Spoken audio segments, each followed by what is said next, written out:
Okay, we're a little past the hour, so we'll get started. But welcome to everyone for our change management spotlight, real stories from community management association managers who made the switch to Vantaca. I'm Katie Piasecki. I'm the senior customer marketing manager here at Vantaca, and I'm super excited to kick things off by introducing today's moderator, Greg Thompson. And Greg is the founder of B2B Solutions, a boutique firm focused on executive coaching and sustainability of large scale digital transformation. A former banking CFO and COO, Greg has been part of over 125 mergers and acquisitions and helped 3 companies go public. His approach to change management has helped hundreds of organizations worldwide improve their digital transformation outcomes. He's an International Coaching Federation certified executive coach, certified leadership coach, certified management accountant, and arguably, most importantly, a certified Kansas City barbecue judge. My favorite part. So, welcome, Greg, and we'll let you take it from here. Thank you, Katie. It's a pleasure to be here. Thank you to everyone who's joined, and for those that will join in a few minutes. I'll like to start off by introducing our panelists. Chris Vecchi. Chris, do you want to introduce yourself to the folks on the call? Yeah, happy to. Chris Becky. I'm the managing partner at started Eclipse Community Management about 9 years ago and continue to lead it as a senior executive today. We're about 2 months post transition to Vantaca. Great. Thank you, Chris. Thanks for being here. Mhm. This is going to be a fun discussion. And Foster Haynes, you want to introduce yourself? Yeah. Hey, everybody. My name is Foster Haynes. I'm the general manager for Riverdale Properties. We are a small in-house association management operation for a local builder developer here in Richmond, Virginia. And we are also about 2 months post go live. We went live January 1st of this year. Great. Great. So this is a fresh, new experience for you guys, and you've been through it. So we should learn a lot from your experience, and we're really excited to do that today. So for everyone on the call, the objective here today is to keep this really candid, to keep it fresh, to keep it um, uh, real, so that you get something out of this. So what I want to encourage you to do is, as we talk through some of these change management topics, if there are things that you have questions about or things that you want us to hit on that we haven't, I would encourage you to go to the Q&A section down at the bottom of your screen, go to the Q&A section of the Zoom call and type in your question. And if we have, as time permits, we will make sure that we get to those questions, and hopefully you can you can get the answers you need to your questions. So with that, I'm going to just dive into our first topic, and that is, and Chris, I'll start with you, if that's all right. When you made the switch to Vantaca, you made the switch to this full digital experience versus whatever you had before. What was it that caused you to make that decision? What was it? What was the pain that you were encountering, either from your team or from your customers, that caused you to say, it's time to do this? What was that like for you? Yeah, absolutely. So for us, we were with a software platform that really required a lot of one-off, a lot of individual tasks. There was a very limited ability to do things in mass. There was limited customization, and frankly, we just outgrew it. So we now manage about 170 communities, about 20,000 doors, and there was a point probably a couple of years ago where all of those manual tasks just became really burdensome. We started to staff to it, and just lose a lot of our efficiency and our competitive edge because we were just doing things that were non-value add that the software should be doing for us. Yeah, scalability. I hear that throughout everything you're talking about. So you outgrew the software. So really important to have a partner that can grow with you. That's a critical thing. Thank you for that. Foster, what about you? What was the turning point for you that said, okay, it's time for us to do something different? Yeah. So we're a little bit different. We're a pretty small organization within a kind of larger family of companies. Our team is really only about 4 people.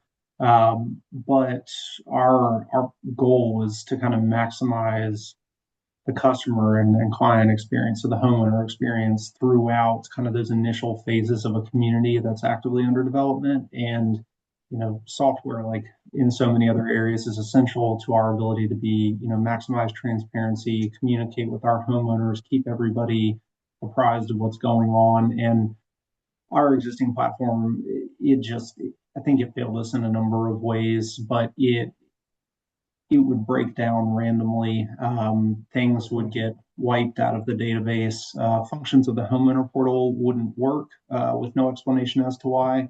It was really inconsistency was kind of the underlying theme, and it also wasn't a very intuitive platform for our team either. So between it being hard to train people on, and then just the inconsistency that our homeowners were experiencing through that, it became a no-brainer that we needed to find a different solution. Yeah.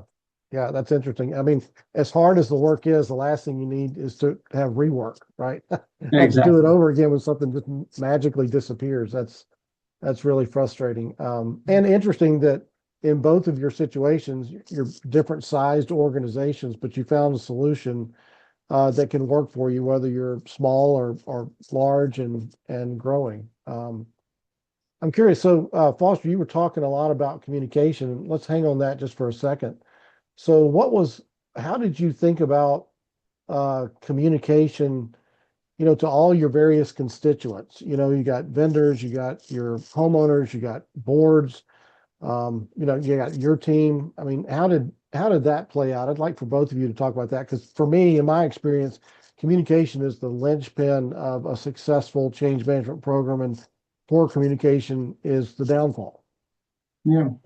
And it actually was a big part of our decision making process. So I think it's a good question. And it what we do typically is probably what most people do. We have emails, we have a phone number, we have a general inbox that homeowners can submit kind of routine questions to. And it all worked fine outside of the platform, but there wasn't a real opportunity to create any efficiencies there on our end, or increase accountability within our team through our old platform. One of my favorite features, and again, we're only 2 months in, but I have really appreciated this right from the get go, is that all of our communities inbox, which is our general homeowner inbox, that's all flowing through the platform now. Oh, okay. Yeah. It's all searchable. We can look at the history of it all in one place. We can, at a click, say exactly how many, how much correspondence we've got going between different homeowners and in which communities, and having that visibility into what our team is doing and being able to adjust workloads or, staff accordingly as necessarily has been a huge win, I think, for us internally, Sure. but also for our homeowners. We're already seeing that emails aren't getting lost in the ether anymore. We're able to track our response times. We're also able to use it as an accountability tool with homeowners, where we can say this is where we address the issue, or this is kind of what we were Yeah. able to do. So in a large number of ways, I think communication has improved, but also our ability to track it and evaluate kind of how we're being most effective as the managers. Yeah, that's really interesting because even just in the first 45 days, you're seeing these Mhm. benefits that and for all your constituents are seeing these communication benefits, holding people accountable or making, yeah, we heard you. I mean, that's fantastic. That's great. Mhm. Chris, what's your perspective on the communication aspect, its importance in getting live and convincing people this is the right thing to do and otherwise and after the fact? Yeah, our communication process around this change started in November of 2024. So Okay. we survey all of our board members on an annual basis. We did that at the end of 2024. We heard strong feedback that our platform was not providing some of the functionality and features that they wanted. So we said, we hear you, and we're going to go find something that does, because we feel some of those pinch points as well. 2025 brought about a due diligence process. I'm sure there are some folks on the business development and sales team at Vantaca that may have some trauma from our due diligence process. We went through about 160 lines in a spreadsheet. We compared 9 different vendors before making our decision to move forward Yeah. with Vantaca. So our team internally, we were able to develop confidence that they knew we were getting the answers to the questions that they had. We were addressing the concerns that they had brought forward. as well as our board members. Those bits of feedback we heard in November of 2024 became line items within our objective evaluation criteria. So we went through that due diligence process.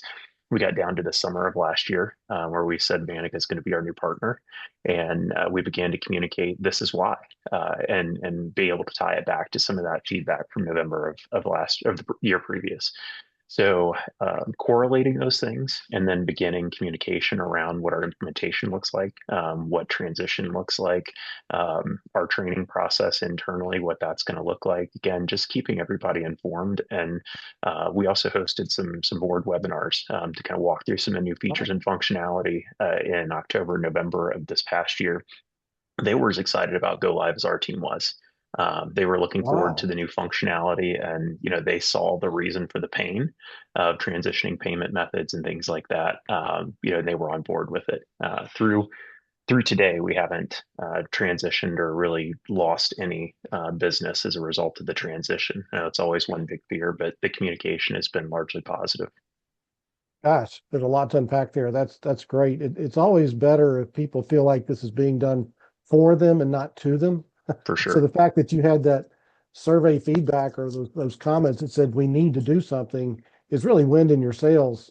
So you're not the only one who's jumping up and down screaming we need to do something differently. That's great. It's really good. Chris, can you stay on it just a little bit more and talk about it sounds like you may not have had a ton of resistance, but resistance is always an issue. Anytime we make change, we internally, each of us personally don't want to change. We'd rather things just stay as they are in many respects. But how did you handle resistance or the concept we've always done it this way, or how did you build confidence that this was going to work and it would all be okay? How did you manage that resistance? Yeah, it kind of brings forth a conversation. I had the opportunity to go visit some of the Vantaca team at the headquarters last week, and I heard from some of the senior sales folks, that they don't lose business to competitors; they lose business to fear of change. And I totally believe that and understand that. Our team obviously had some concern around, are we too big to change? Do we have too much going on? There's too much that we've already invested in, our current platform. How are we possibly going to get that over to a new platform? And, I think really coming back to them and saying, look, where were we a year ago? Where were we 2 years ago? And is this sustainable for another year or another 2 years? And the resounding answer was no, there's no way. I'm tired of doing things 170 times. I'm tired of, doing busy work that should be automated. And so, and this is your employees. This is our internal team. Our yeah. internal team. So, they very quickly were on board with it. And I think the idea that, really there's no time like today, and the only better solution would have been to do it yesterday. That was quickly the realization that we had in the summer of 2025 as we really kind of leaned into the deal and then kicked off our implementation process. You remind me of the Chinese proverb that said the best time to plant a tree is 20 years ago, and the second best time is right now. For sure. It's really very much what you're saying. You talked, when we talked earlier, you mentioned something about how you gave everybody some ownership in pieces of the project, and that helped build a sense of, skin in the game. Can you talk a little bit about that as well?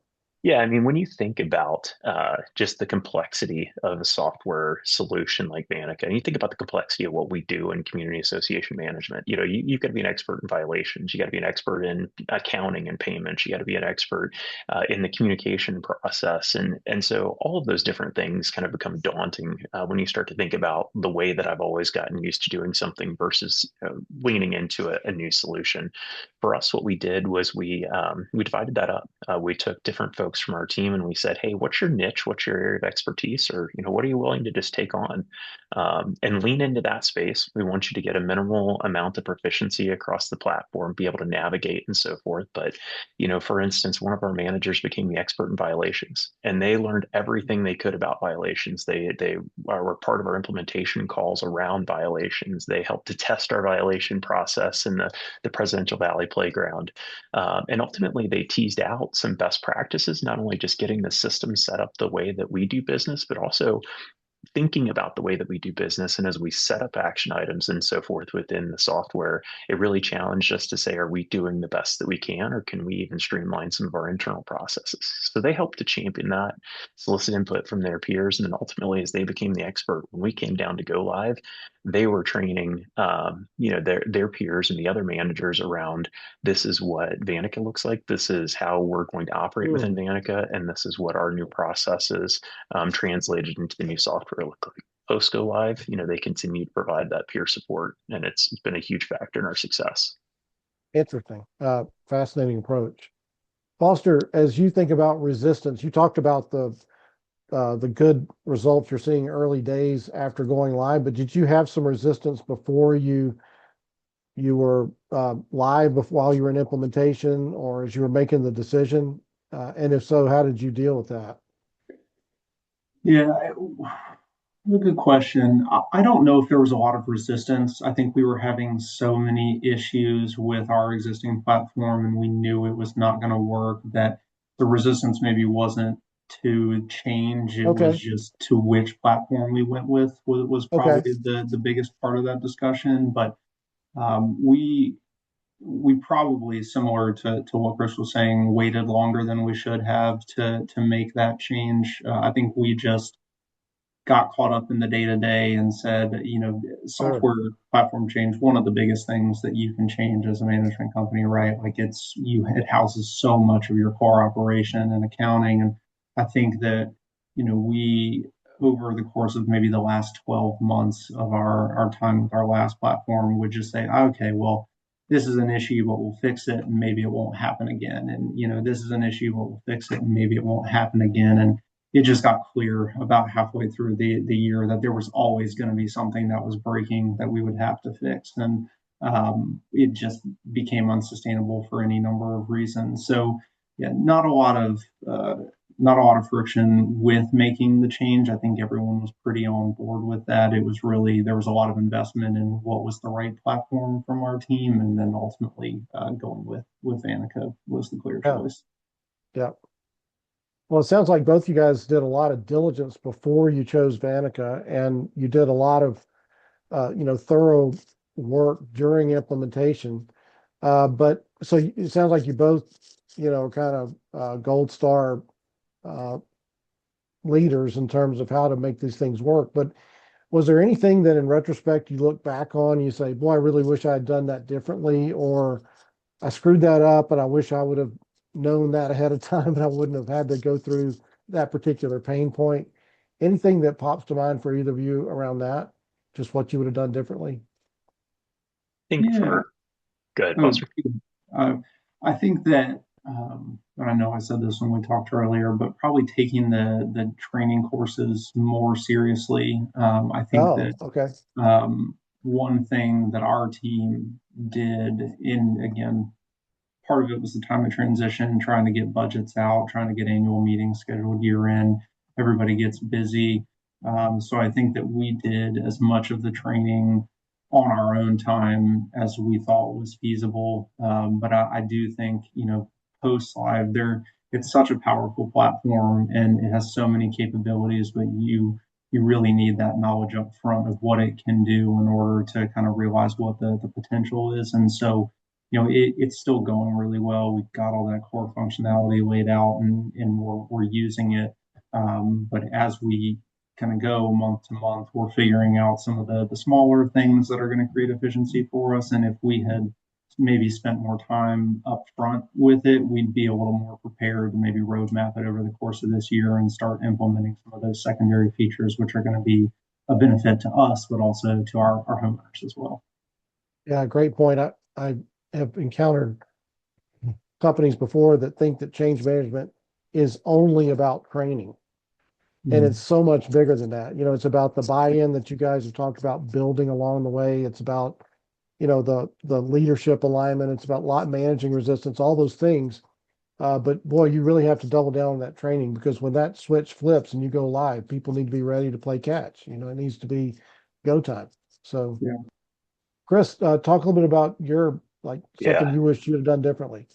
Yeah. I think the transition to Vantaca was a huge benefit for our business. If you just take the software and put it, aside for a minute, and you think about how often do you as a leader within your business step back and say, why do we do the things we do? And where's there opportunity for efficiency? Where's there opportunity to provide better service to do it, in a more streamlined manner? And that was really our takeaway from the transition was when we started to get in and we started to design action items, when we started to lay out the workflows that we were going to use in Vantaca very quickly, one of the things that surfaced was that we had built a lot of workarounds. We had a lot of inefficient process because of the inadequacies of our prior software. So we did a lot of really dumb things. And so the key was how do we make sure that those things don't just propagate into our new software? How do we really intentionally look at our processes, our workflows, and not just say this is how it is today, but say this is how it really should be, and then go and design some of those action items that way. So, I think if I were back in that phase where I had just made a commitment and I was waiting for implementation, to kind of kick off in that little nervous energy window, I think I would have spent a lot more time on a whiteboard saying, okay, when we do a violation, this is what it looks like. When we do an ARC request, this is what it looks like. When we do budget season, this is what it looks like. And then being really intentional about designing the system to that, because we had to ask a lot of really good introspective questions, and we are no doubt a better company today post implementation, even aside from the benefits we've realized in the software. That's so interesting. Yeah. And I'll let me interject one more time here. For those of you who are on the call, if you have questions, we're going to leave some time at the end for Q&A. Please just type your questions into the Q&A section at the bottom of your screen, and we'll be happy to address those questions. Chris, staying on with that topic, we do find that what you just described is a best practice if you can build in a process map, understanding what your process is before you ever start building the technology, so you can look for those opportunities to improve the process. So for either of you guys, what is an example of something that you, as you got into the implementation or as you got into this project, you realized this really is a bad process, what we're doing now, and there's an opportunity within the technology to do this much better. Even if you didn't have awareness of that when you were looking for vendors to our technology partners to partner with, what's an example of a particular function that was improved because you adopted Vantaca? I've got an easy one for that. So our process of sending monthly statements in our prior software, it was manual. We had to kick that off per association. We also had to filter those who maybe did need statements versus those who didn't need statements in a very manual way. Our process of sending statements out under our prior software was almost a 2 full day process with an individual focused just on that. Going through and vetting the list for each association that needed statements, getting those kicked off. Right now in Vantaca, we're now about 10 weeks in.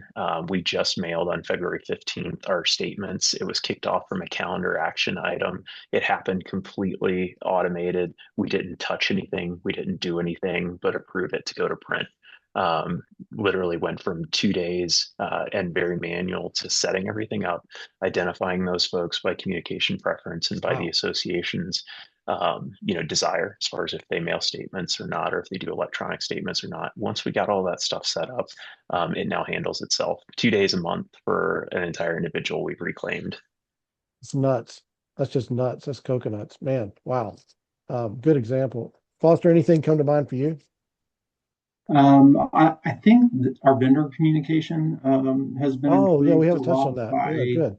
being able to assign those action items within the platform and then communicate with the vendors through it instead of having to pull the information out of the platform, send them an email, remember to follow up if they don't respond to you. Being able to automate that, put it through the steps of the action item, and then create some efficiency there. But again, similar to what I was talking about with the homeowner communication, creating some more accountability, being able to keep the history of that work order all in one place. I think that has been a huge benefit to us, and we're not 100% of the way there yet with all of our vendors. Some are a little bit more old school than others, but by and large, we're seeing people really, our vendors like it, and our teams really like it as well. Sure, sure. I mean, I'm surprised to even hear you say that just, 6 weeks in, because it does take time for people to get used to a new way of doing things, a new process, even if they are not, quote unquote old school and sort of hesitant to adopt new technology. So that's good that you're saying that early days. Mhm. Um, Another aspect of these big digital transformations is how good is our data before we even start? Because there's this old saying of, bad data in, bad data out, or bad results, and good data in, good results. Did you guys have any need once you got into the project to scrub the data that you've got? A lot of times it's in multiple different places. Sometimes it can be a project in itself just to get the data clean enough for a robust system like Vantaca to use it. Any thoughts around data cleanup and just the need to have good clean data before you start? Yeah, so our data transition went pretty smoothly. We were actually able to work with the onboarding team. We just assigned them a login in our previous platform. They pulled the data they needed for each community and each homeowner, and then we're able to transfer it to the Vantage platform with very little input from our team. I think the only hiccup we ran into, and I think this was more of an issue with our old platform than with Vantica, was with homeowner starting balances. For some Oh, reason, okay. that did not transfer correctly. And we use Vanica Accounting Services, their in-house accounting group, to run our books. But their team was great with figuring out what the issue was and getting it corrected quickly.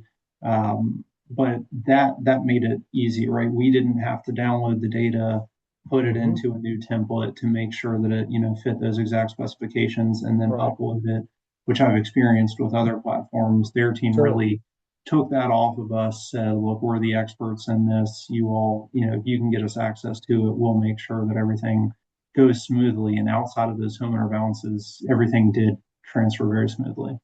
Terrific. Yeah, that's interesting. Um, Yeah, I think Chris, any comments? our experience was very similar. I can't say enough about the data services team with Vanica. We had a lot of data, and I'm kind of a self-proclaimed data nut in that I wanted to make sure that everything was clean when we went in. And still, they went through and teased out the exceptions. I think the number was like 97.9% of our data transitioned perfectly. The rest of it, and again, same experience as Foster. They went into our previous system, they pulled most of that data out.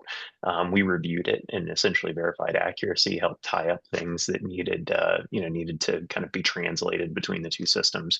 But ultimately, it went very, very smoothly. And in fact, we worked to collaborate with the data team to improve processes for how they can bring over historical data. So I see one of those questions that's in there in the Yeah. Q&A was we really leaned into that, and there was some work that we needed to do based on limitations of our previous system, downloading and archiving and then uploading some of those previous ARCs and so forth. That wasn't a Vantica limitation. That was a limitation of how we could pull the data from our previous system. Everything from a discrete data standpoint that we were able to get the Vantica team's hands on, they were diligent in working to make sure that it transitioned over smoothly. And really, I think that's probably one of the shining stars, the highlights of our implementation process. Interesting. Yeah, the data is just so critical to get it right. Yeah. Yeah, and so John in the Q&A has got a great question around what was your experience with loss of data, like data that couldn't come over, whether it's, old emails or letters or anything from your old system. Do you guys have any additional thoughts around anything that couldn't be pulled over? No, it's not something that we encountered. It was a how are we going to Okay. do it? And Okay. really, it came down to the limitations of our prior software. So some of it was, frankly, the limitations of our prior software. We needed to lean in and do some work on our end. That was probably the most effort on our end. But again, I can't fault. There was no way to come at that data with our previous software. Got it. Yeah. And I second what Chris said. We didn't really run into any limitations with that part of it. Right. That's terrific. It's such a huge fear, I would think, before you even start, is that we're not going to be able to preserve all of our history here. And Chris, you've got how many associations? 170 associations, about Yeah, so 20,000 it's doors. not an insignificant No. data migration exercise. Yeah, 9 years of history, and many of ours, like we're running complete owner ledgers, things like that. It's fantastic. Yeah, good. Thank you. And again, for those of you on the call, if you have a question, please just pose it into the Q&A part of the button bar down on the bottom of your Zoom screen. We've got another question here. What does the after onboarding support look like? You guys have any comments around that? What's been your experience with the, after onboarding support?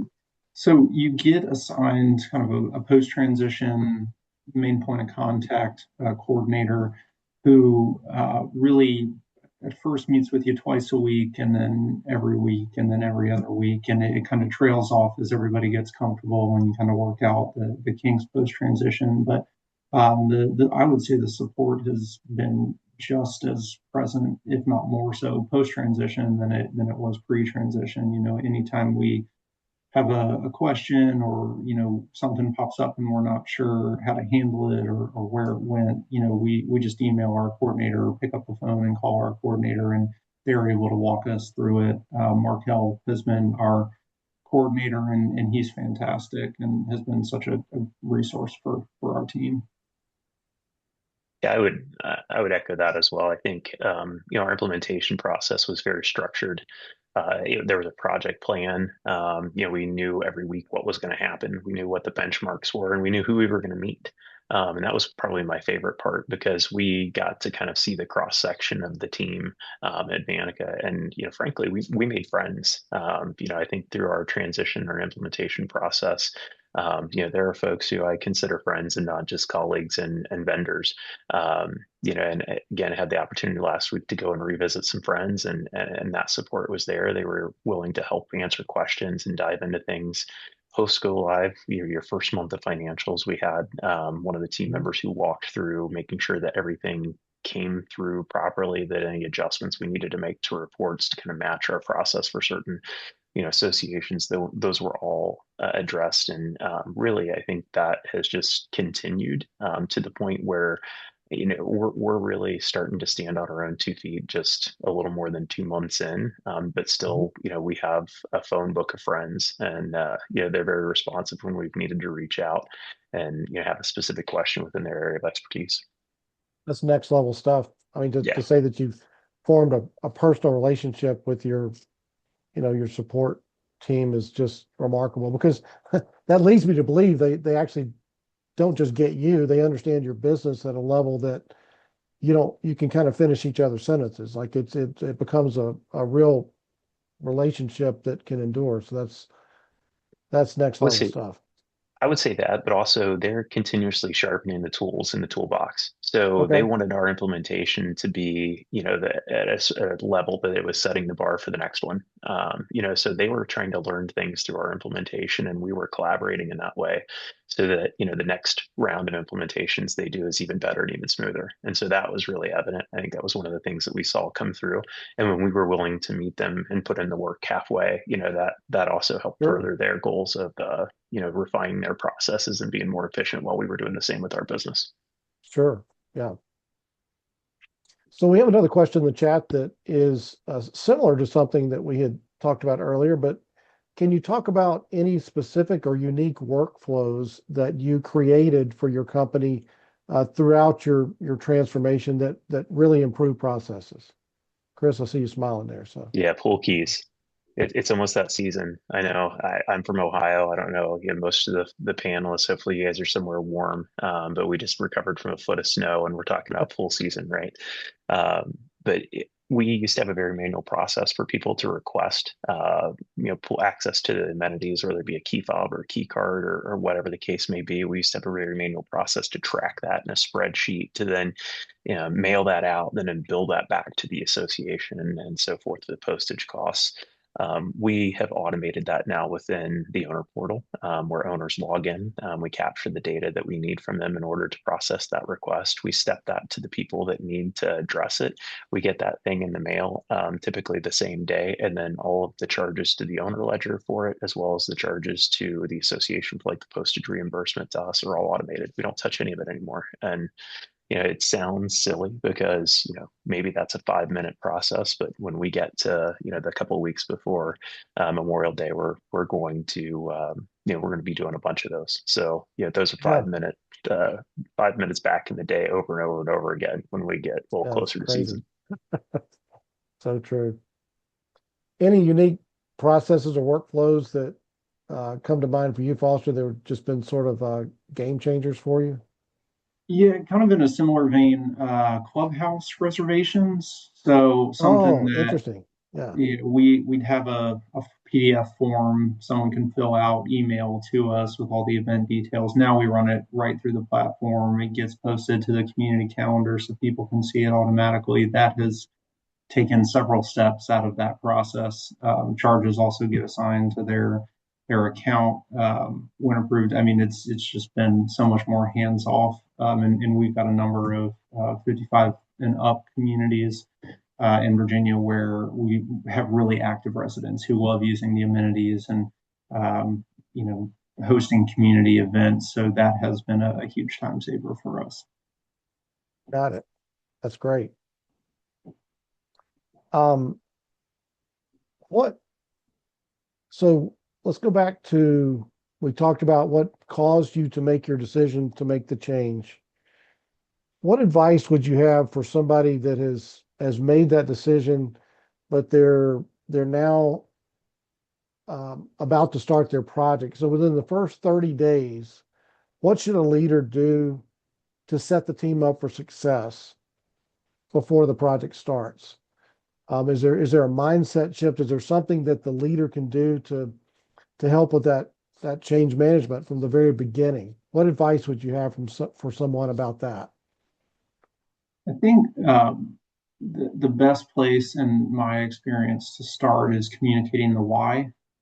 So if for us it was easy for this transition because again we're a very small team, so everybody was already invested in the why and we had all been part of the conversation. But if you're part of a bigger organization where you have employees who aren't necessarily engaging in these conversations day to day, I think establishing the why and the benefit internally is a big first step to get that buy-in and kind of keep everybody moving in the right direction. Um, on top of that, training, like I said, I think Yeah, it's just one part of it, but it's something you got to take seriously. So once they understand why you're doing it and they're bought into it, make sure that they're prepared to then be successful with that platform, and that change, and then communicate that out to your clients who they interact with daily. And I think that was particularly important for us for Vantaca because it does function a little bit differently than most other association management platforms that I've worked with. Now, it's all accomplishing the same thing, right? Everybody's trying to provide a platform for association management. Vantaca just approaches it in a little bit of a different way. And I think so far our experience has been that it's a more effective way to approach it as well. And so there does have to be a little bit of a mindset shift. And I see somebody yeah, asked a question about you know adjusting your thinking to thinking about yeah, things as action items. I think that ultimately we've seen that as a positive, right? That was a positive mindset shift, and so it was easy to make that shift because ultimately it was in everyone's best interest to start thinking that way. So it just makes it that much easier to make that adjustment. sure, sure. Um, for those that might be thinking about pulling the trigger and making the switch, what's one piece of advice or one question you would suggest that they ask as part of their due diligence to make sure they end up with the right partner? I think for us, what I can speak to is, again, I think we went through an exhaustive due diligence, and Yeah, it sounds like it. ultimately, our criteria came down to we're sold out. We are exclusive to HOA and condominium management, and we wanted a partner who was there. And then we found that in Vantaca. We also really wanted to see a company that was moving forward in our industry. Okay. And I think there's no doubt, and you see some of the just achievements that the team has made and some of the Sure. progress that's moving forward. Like, this is a company that's going to grow with our company, and we're aligned in the same direction. And that was really the key component for us. Yeah, so you were looking for investments in future technology and other capabilities that maybe even you weren't thinking about yet, but things that you could grow into For and grow sure. with. Foster, any advice you would have for somebody who's thinking of pulling the trigger, and what's one thing you'd make sure that they ask during their due diligence?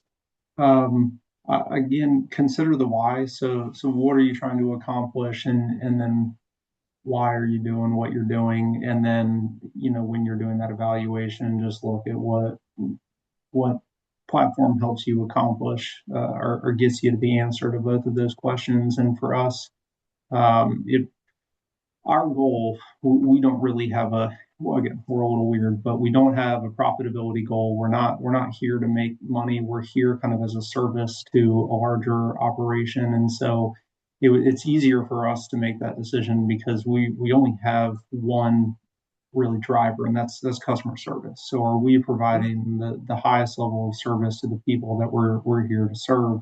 And as we kind of went through this evaluation, I think we only looked at 4 platforms when deciding to make the switch, but evaluating everybody's functionality, that Vantaca was just the clear choice, and increasing that transparency, consistency of service, and then increasing efficiency for our team. I think that that's something that maybe gets overlooked is, okay, what is it doing to serve the homeowners Yeah, directly? But sure. what the platform does to serve your team is also going to Sure. indirectly benefit your homeowners, because if your manager is spending less time spinning their wheels doing administrative tasks, I would bet money that that's going to reduce your burnout rate, because they're going to 100%. feel like they're effective in their job and they're doing work that matters, not busy work that, just has to be done. Yeah. Yeah. I mean, thinking of those employees or associates as customers of the process, Exactly. you're Right. never going to lose if your due diligence is always customer focused, whether it's internal or external. That's really, really good advice. Yeah. Any final thoughts you guys have? It's been a great discussion. I appreciate you guys being really introspective and being thoughtful about your answers, being candid. Any final thoughts before we sign off? Chris, we'll start with you. Yeah, I think fear of change is Yeah. definitely, a motivator. And so, this is kind of billed as change management. So I get on that horse. I've had people from a leadership standpoint tell me that they think that I would be uncomfortable if we ever stopped changing. And maybe that day will come one day. We'll see. 9 years in, and we've continued to change and evolve and try to get better. Vantaca was a big step forward in that. And again, just seeing how it's helped us grow the business. We went from small startup on my kitchen table, again to 170 communities, 20,000 homes, and 24 team members. And some days I'm surprised I am blessed to be able to wake up and and lead this team and do Yeah. this work. But the thing of it is Vantaca is only shifting us into hyperdrive from that standpoint. We're continuing to grow and accelerate. We're already seeing one of the few things I get to do as a leader anymore with such a great team around me as business development. And I go in and I start to show the platform and I start to show action items. And instead of how many associations does each of your managers manage, I'm answering around here's the action items our people handle, and here's the average wait time that someone has before they get a response from our team. It completely changes the conversation, and it's been such a game changer for us. So we'll continue to grow with Vantaca, and we're looking forward to the partnership for years to come. Great. Thank you, Chris. Foster, any words of wisdom? Um, I think communication is key. Yeah. Like Chris and Greg said, it is disruptive, and I think it's natural to fear kind of potential fallout from this. But we started communicating 3 months before the transition happened. Vantaca does provide some templates that you can kind of work off of and tailor to your specific clientele. If you're new to this and we're kind of looking for a place to start, they have resources to help you through the whole process. But don't fear the feedback. Lean into it. Communicate early and often. Don't be afraid to over communicate, because we're again 2 months into this, and outside of a couple homeowner hiccups or technical issues, we really haven't had any negative feedback from our clients at all about this process. And I think it was, again, communicating what the benefits were going to be, why we're doing it, and then making sure that we're pinging them with that regularly to keep it top of their mind. Got it. Well, guys, thank you. For those of you on the call, if you want to learn more about Vantaca and what they offer and have experiences like Chris and Foster, you can just type the word MEET, MEET, in the chat, and we'll make sure someone gets back with you. We really appreciate your time, taking part of your day to join us today, to be part of the Q&A, to be part of this discussion. So Chris and Foster, thank you very much for participating. Your words of wisdom, I think, resonated for everyone. And we just really appreciate you guys, how you've led through this transition and how you've shared your experience with all of us. So thank you very much for that. Yeah, absolutely, Greg. Thanks so much for having us, and thanks everybody for calling in. Absolutely. Thanks, everyone.